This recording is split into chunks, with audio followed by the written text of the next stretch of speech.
Welcome to this video. This video is on microbes in sewage treatment and energy production. Our country, with the growth of industries and undetermined human activities, has disseminated pollution on the terrestrial as well as water ecosystems, especially the industrial effluents and waste discharged from households contribute to major water pollution. It is potentially hazardous to natural water ecosystems and is the foremost challenge for today's civilization. Bioremediation. Bioremediation is a process that applies microbes to degrade pollutants and removes the complex toxic substances or converts them into harmless products such as carbon dioxide and water through cellular metabolisms. It is a cheaper technology with no waste generation as byproduct. Bioremediation, besides being a cost-effective and eco-friendly method, also provides best alternative to conventional methods of treatment as well as management of wastewater to protect our environment. Let us know about the key terms in sewage treatment. The water used for various purposes like domestic and industrial applications and further discharged into drainages are called wastewater. The wastewater that is not contaminated by fecal matter is called sullage. The wastewater that is contaminated by fecal matter is called sewage.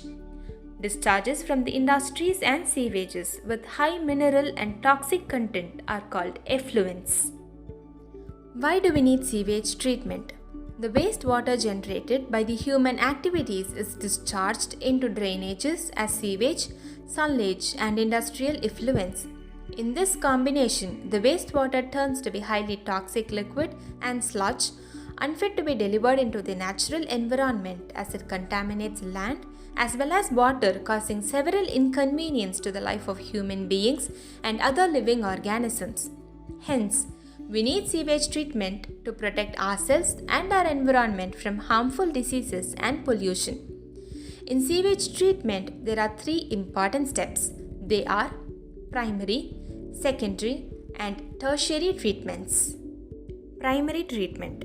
Primary treatment consists of temporarily holding the sewage in a quiescent basin where heavy solids can settle to the bottom while oil, grease, and lighter solids float to the surface. Initially, floating debris is removed by sequential filtration and then the grit are removed by sedimentation. The settled and floating materials are removed and the remaining liquid may be discharged or subjected to secondary treatment. Secondary treatment. The primary effluent is passed into large aeration tanks where it is constantly agitated, which allows vigorous growth of useful aerobic microbes into flocs. Flocs are the masses of bacteria associated with fungal filaments to form mesh-like structures. While growing, the microbes significantly reduces the BOD, biochemical oxygen demand, which is the amount of oxygen required to oxidize total organic matter in the effluent. The effluent is then passed into settling tank where the bacterial flocs are allowed to sediment and the sediment is called activated sludge. A small part of the activated sludge is pumped back into the aeration tank to serve as the inoculum. The remaining major part of the sludge is pumped into large tanks called anaerobic sludge digesters, where other kinds of bacteria grow anaerobically, which digest the bacteria and the fungi in the sludge. At this point, the anaerobic bacteria are used to convert the waste sludge into methane gas, and the remnants are disinfected and utilized as manure for agriculture. Tertiary treatment. This treatment is designed to reduce eutrophication. In this process, the bacteria like Bacillus and Pseudomonas are used to remove nitrates and phosphates by denitrification. Mostly, chemicals are used to disinfect the effluent like chlorination. At this stage, the use of ion exchange, electrodialysis, and reverse osmosis for the final elimination and purification of effluent is carried out. The quality of purified wastewater is checked for discharge into natural system. Application of microbes in sewage treatment. Microbes like bacteria, fungi, Protozoans, metazoans, and algae play a vital role in sewage treatment. Bacteria. Aerobic bacteria. Aerobic bacteria use oxygen which is added mechanically to break down wastewater contaminants, converting it into energy. Bacteria use this energy to grow and reproduce. Advantages of aerobic digestion are high reduction of BOD, biochemical oxygen demand, and pathogens, operated at a wide array of organic load as well as hydraulic rates. Examples of aerobic bacterial species are Doctrinella cushanensis, Zooglea species, and Nitrospira species. Anaerobic bacteria. Anaerobic bacteria obtain oxygen from their food source. As anaerobic bacteria break down sludge, they produce methane gas. This methane gas can be used as an alternative energy source called biogas to fuel the wastewater treatment process. Anaerobic bacteria can also be used to lower the amount of phosphorus in the effluent. Advantages of anaerobic digestion are biological solid waste produced is in less quantity, low maintenance in terms of nutrient requirements, production of methane as end product. Examples of anaerobic bacteria are Staphylococcus, Clostridium, and methanogenic bacteria. Facultative bacteria. Facultative bacteria are those that can switch between aerobic and anaerobic forms in response to their environment. Examples of facultative bacteria used in wastewater treatment are actinomycetes. Fungi. Fungi are multicellular organisms that hydrolyze complex organic compounds.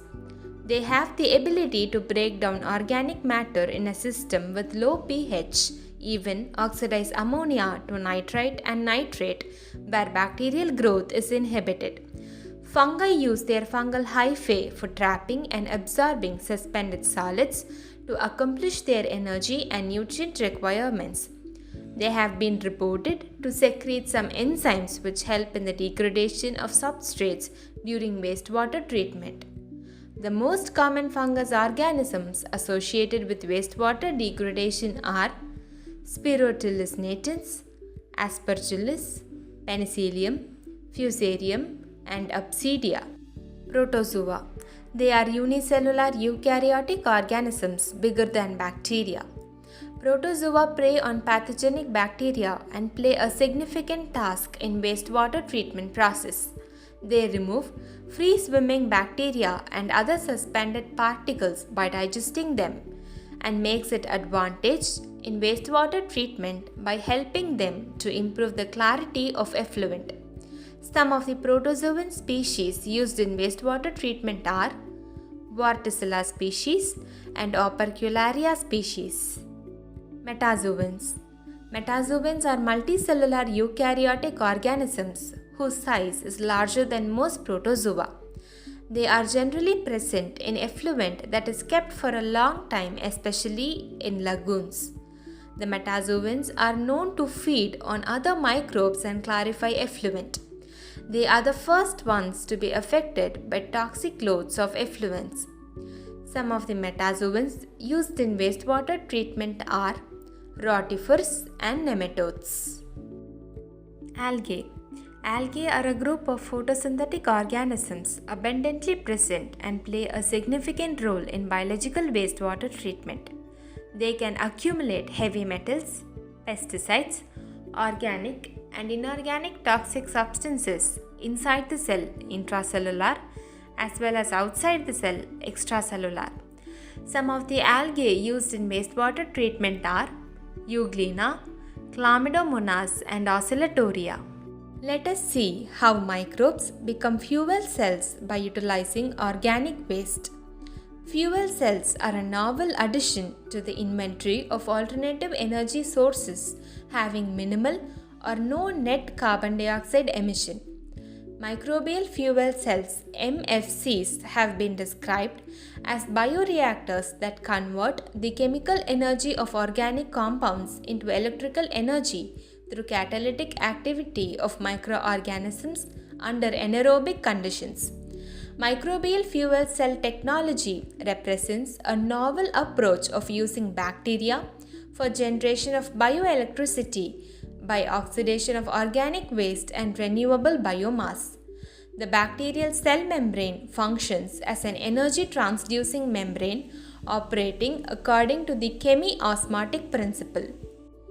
A typical microbial fuel cell consists of two compartments, the anodic and cathodic half cells, which are separated by a selectively permeable cation-specific membrane or salt bridge.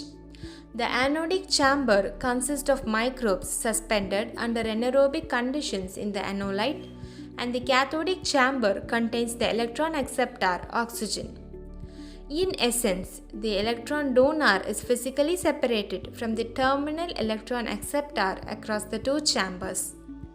Most of the electrons released from the process of oxidation are conveyed to the anode. Electron transfer to the anode can be accomplished by electron mediators or by shuttling agents directly by the cell or by means of nanowires. These electrons are directed to the cathode across an external circuit, and for every electron conducted, a proton is transported across the membrane to the cathode for completing the reaction and sustaining the electric current.